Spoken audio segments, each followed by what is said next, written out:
রমজান মাসে ব্যায়াম না করলে কী হয়, কী ধরনের ব্যায়াম করা উচিত?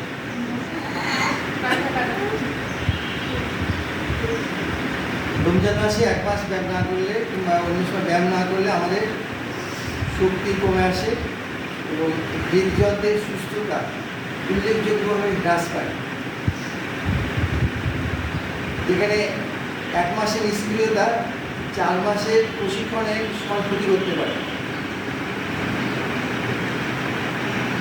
ফিটনেস বিশেষজ্ঞরা বলছে ওয়ার্কআউট বাদ দেওয়ার ফলে প্রায় বেশি ভর হ্রাস পায় এবং ঈদের পর ফিটনেসের যাত্রা পুনরুদ্ধার করতে কঠিন হয়ে পড়ে।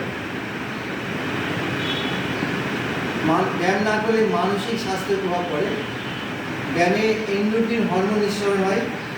উপবাসের সময় খাওয়ার ফলে উপবাসের ব্যায়াম না করলে আমরা মেজাজ খারাপ হয়ে যায়, চাপের মাত্রা বাড়ে, মনোযোগের প্রভাব পড়তে পারে।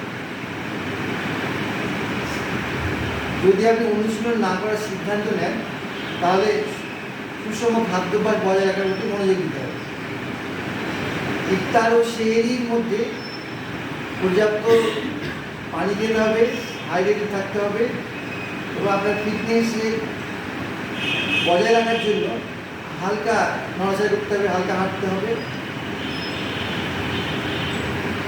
2026 সালে রমজান মাসে কার্যকর ওজন কমানোর জন্য কম তীব্রতার ব্যায়াম অনুসরণ করতে হবে, এগুলো মনোযোগ দিতে হবে। কী ধরনের ব্যায়াম? ওজন কমানোর জন্য প্রস্তাবিত ব্যায়াম হল 26 সালে কম তীব্রতার ব্যায়াম লিস, LISS, লিস স্টেডি স্টেট কার্ডিও বলে। চমৎকার, কারণ উপবাসের সময় শরীরের উপর চাপ না পেলে এগুলি চর্বি পড়ায়। লিস হলো লো ইন্টেন্সিটি স্টেডি স্টেট কার্ডিও হলো এক ধরনের অ্যারোবিক ব্যায়াম যা 30 থেকে 60 মিনিটের মধ্যে 60 মিনিটের ধারাবাহিক কম থেকে মাঝারি তীব্রতায় করা হয়, যা হৃদস্পন্দনের হারকে সর্বোচ্চ প্রায় 50 থেকে 65-65% মধ্যে রাখতে হবে। এটি আপনাকে টেকসই কম প্রভাবশালী ব্যায়াম যা দক্ষতার সাথে চর্বি পড়াবে, চাপ কমাবে এবং অতিরিক্ত চাপ ছাড়াই হৃদযন্ত্রের স্বাস্থ্য উন্নত করবে। আর হালকা ওয়েট ট্রেনিং করেন তাহলে হালকা প্রতিরোধ ব্যায়াম করতে হবে। কাজে লাগাতে হবে পেশি ভর বজায় রাখার জন্য হালকা ডাম্বেল করতে হবে, রেজিস্ট্যান্স ব্যায়াম দিয়ে ব্যায়াম করতে হবে, বডি ওয়েট ব্যায়াম দিয়ে ব্যায়াম করতে হবে। এছাড়া যোগ ব্যায়াম এবং স্ট্রেচিং নমনীয়তা বজায় রাখবে এবং চাপ কমানোর জন্য খুব ভালো।